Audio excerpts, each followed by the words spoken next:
It's an open mic comedy show at 10:07. I'm pretty ready. Please give it up for our next comedian, Rachel Gendron. Let her know.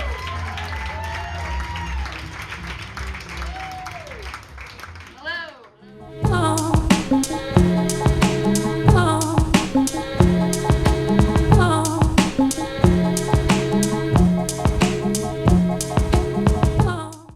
Why did I get into comedy? I don't know if I can answer that question.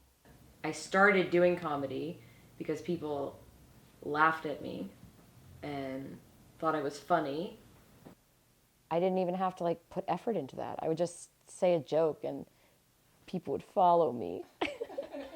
So I says to him, put on a pair of pants. Am I right, ladies? That was my thing. That's what I used to make friends. That was the only thing I knew how to do. Still the only thing I know how to do. Speaking of my friend from high school, how many people here don't know how they feel about their high school friends? Anyone? Right? We're uneasy. We don't know. I just got invited to a high school reunion that was Friday. I didn't go, obviously. Why the fuck would I go to that? I'm a part-time nanny. All right. Oh, investments. Banking. I don't know. I don't know what you do. I'm a loser. I've seen Rach be really awesome, and I've seen Rach be pretty bad. What pushed me into doing comedy was taking that Dale Carnegie class where they asked us where we saw ourselves in 5 years and what we wanted to do with ourselves within those 5 years. But after taking that course, I realized that one of the things I would have to do would be to go try to do stand-up. My cat doesn't watch porn, but if he did watch porn, I think he'd be really into watching other cats push their face up against the corners of things. Is anyone else's cat really into that? Yeah? I just picture my cat walking in on him like, is that a MacBook Pro? Oh, God. And, I always wanted to do stand-up, but I never thought I would actually do it, I think, is the difference. I wanted to do it, but I think I was a raging alcoholic, so it was hard to hone in on any sort of realistic goals that I had for myself. I've been called an alcoholic since I was 4. I don't even know. Mom, what's an alcoholic? You are an alcoholic. Your father's an alcoholic, so you're an alcoholic. That's all that it comes down to. But after taking that course, I realized that one of the things I would have to do would be to go try to do stand-up. 2009, we graduated in December. I started doing stand-up in the new year, around January, February. And then I did it for 6 months, actually 7 or 8 months before moving to Montreal. The first time I did stand-up, I didn't get drunk, but I definitely, as Dad would say, you were feeling good. I was feeling pretty good. I don't know if the light's hitting my hair in a different way right now. I am a ginger. Yes, it's okay. You can point and laugh if you want. I came up with I think I had 10 minutes, which to a comedian who's been doing stand-up for 3 years might have 10 to 15 minutes of solid material to go to a club with. And so me going up there with 10 minutes was it was ridiculous. I can't even believe it. I was like, yeah, I got 10 minutes of good jokes, and they were just awful. I go to SMCC, stop clapping. Stop clapping right now. Just you get the whole feel for how I was during that time period. I was wearing some comic book t-shirt, I was overweight and it didn't fit me well. And my eyes were closed during the entire set. Sorry, I have the humor of a 12-year-old. Notice the shirt. Whatever.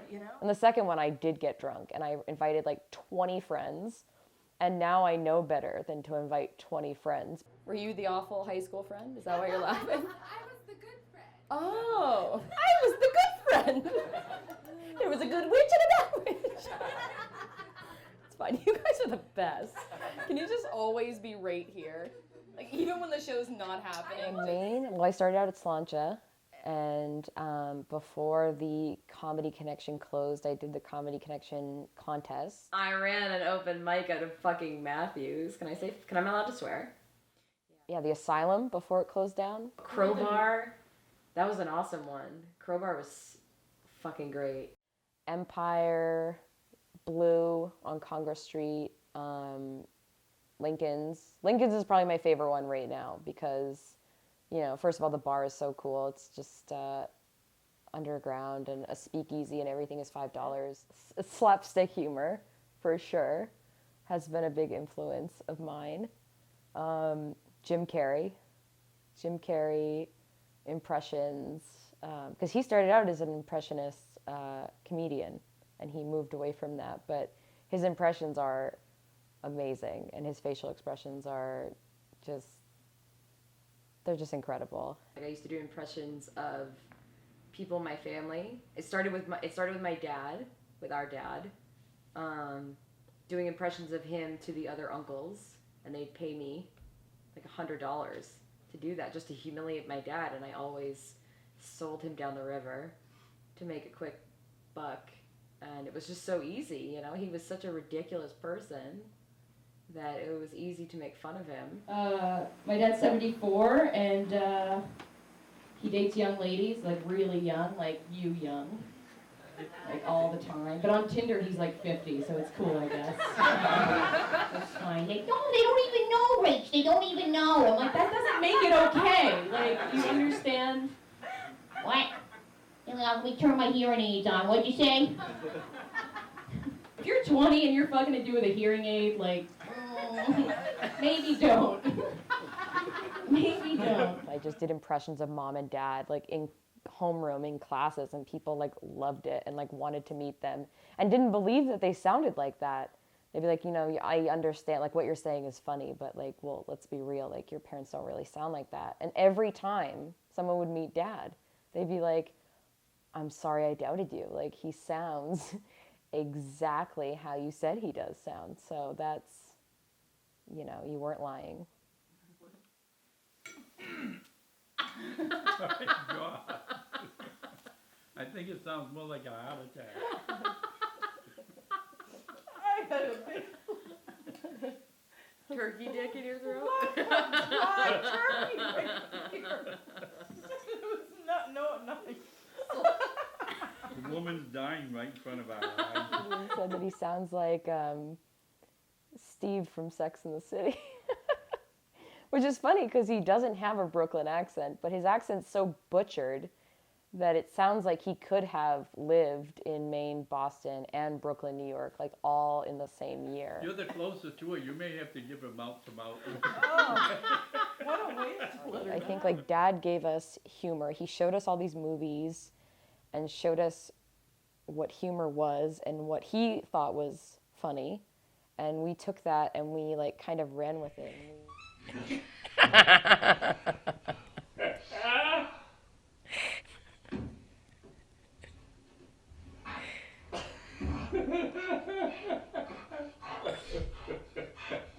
I looked at his phone's history, his search history recently, and it just said massage parlors, hot dogs, and who was the movie's Mrs. Doubtfire?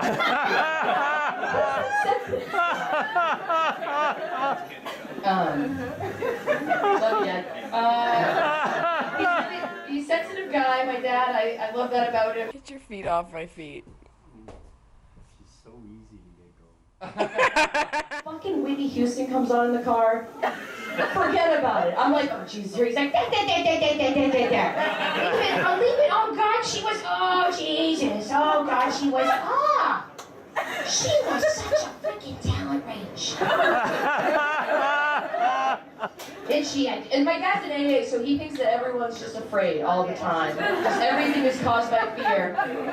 He's like, you know what, Dad? She married that idiot though, Rach, but you know what that was? She was just afraid. She was very fearful. All right, let's go get a hot dog. Like, no, I can't get a hot dog. I know what's in it. Like, I can't. I'm an adult now. I can't eat hot dogs. Rach, that's fear. The stuff that dad showed us, like Naked Gun movies, anything with Leslie Nielsen in it. Comedians would be definitely Dave Chappelle, Sarah Silverman. I liked Amy Schumer before she got really. I mean, I liked Amy Schumer back in like 2005. Mom and Dad are definitely influences of our comedy, not just mine. Like you and Michael as well. Word, like, don't look the rest of the words, just write down an adjective, and then. What's an adjective? It describes a noun. So, Okay. Fast. dumb Richard, that's just for example.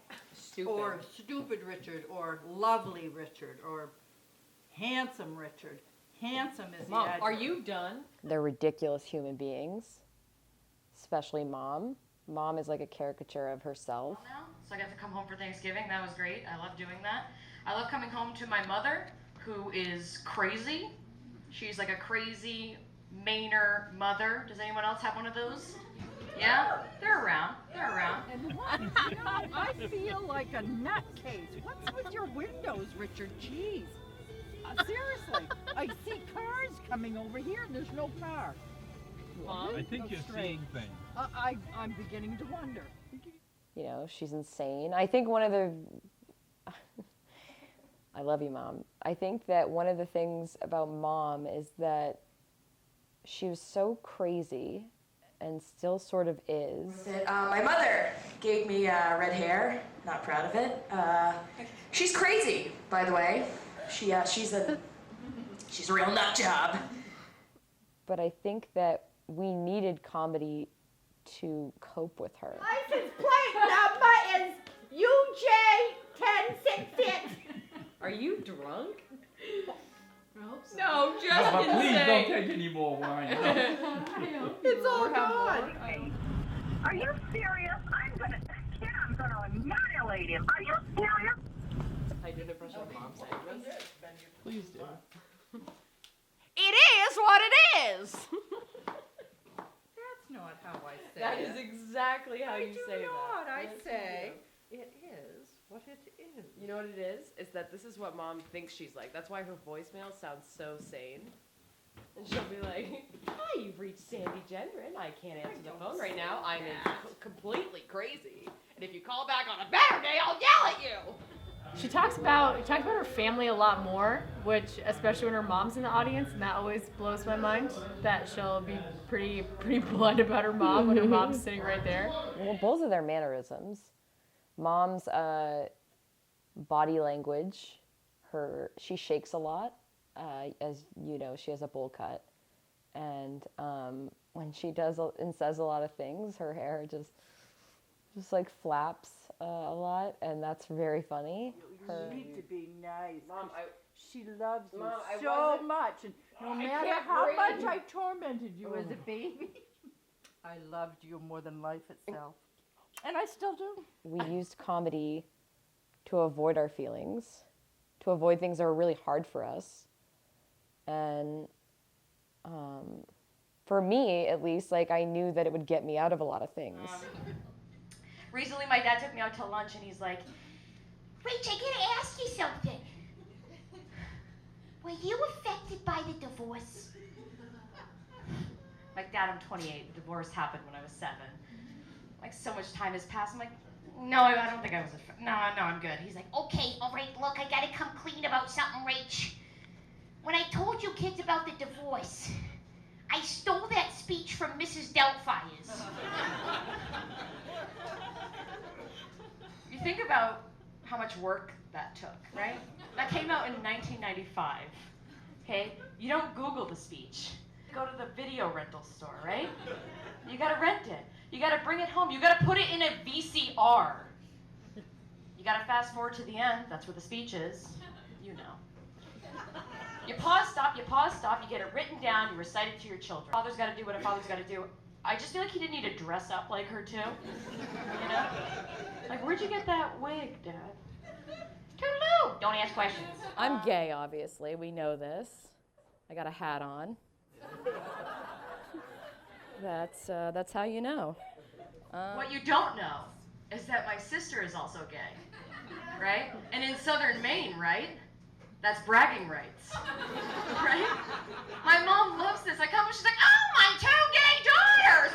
Oh, my 2 gay daughters! Oh my God, they're so so gay, unbelievably gay. Oh, oh my God. Oh, no, they didn't get it from me. God, no. No. No. But it suits them, and God love them. But probably not, so. I started a show in Montreal called Lohaha Comedy Show, and it's sort of to support the alt comedy scene, like the underground, kind of the comics who are very funny and get huge laughs, but aren't necessarily club material. I find the club scene to be very like rigid and uptight, and so the show that I've started is kind of it's not like, oh, I have to go all the way to fucking downtown to go to your show, and I have to pay $15 to get in, and then pay $9 for a drink. Like, fuck yourself. Like, I don't want to do that. My whole family voted for Trump. Yeah, both sides. It wasn't like one terrible side from northern Maine. The whole family, that's 7 brothers and sisters on both sides of my parents' families. Right? I know, and I talked to my dad about it. He's like, Wait, there's only one thing you need to know about this election. It's acceptance. You gotta accept the outcome. like, fuck you. Pay for everything I own and shut your goddamn mouth. There's definitely, you're exposed to more when you're in a city like this, like Montreal. Montreal's different. I mean, you got the French and the English. There's 2 scenes here. There's French and English comedy. In Quebec, there's like, the French comedy scene is much bigger than the English comedy scene. Yeah. You can actually get jobs, like you can actually get paid to do things, like, where it's a lot harder to do that in the Anglophone scene. People in Montreal think I'm ridiculous, which is, it works to my benefit. Like, people are like, oh, you're a goofy American, like, you're pretty funny. But Mainers are like, okay, I understand this person. Like, I make fun of my parents too in that exact same way. I think Portland and Montreal are very similar, like the English community in Montreal, the English stand-up scene in Montreal is very similar now to what Portland is. It's like just a bigger Portland. Coming back to Portland is definitely fun because it's where I grew up. I'm cocky here. I come back and I'm like, oh, this is your first year? Oh, it started back in 2009. Like, I'm obviously like more confident than a lot of the comics on the scene. My dad's 74, a 74-year-old man. His 23-year-old girlfriend has no idea, so please no one tell her. He plays it cool. Yeah, he plays it cool. He plays it real cool. He thinks he's so cool, though. He just found out what the fist bump is, and he's using it incorrectly, like, all over town. Just, like, embarrassing me with it. Because he doesn't know how to use it. He uses it as, I'm just kidding. Yeah, so an example of this would be, I slept over his house one time because he lives downtown in Montreal, and, I had a rough night. Eyeliner on my chin, times are tough, right? And I come downstairs, and he looks at me and he goes, Rach, you look like you just got back from a whorehouse. There it is.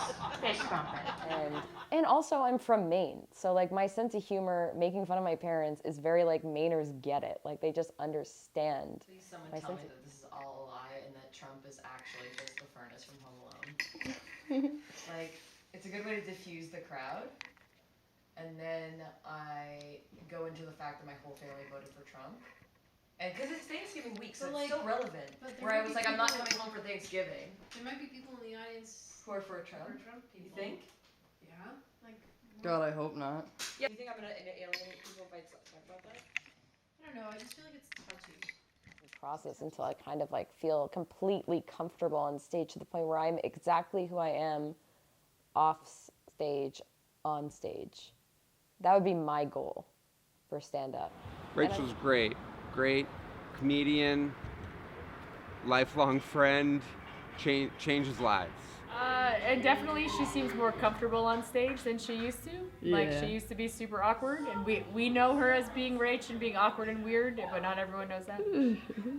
So that's pretty funny that like now she definitely seems like she's up on stage and she'll say whatever. She doesn't care as much anymore what everyone thinks of her. It was wonderful. How she wonderful. portrayed me perfectly. She's hilarious. Guys, thank you so much. That's my time.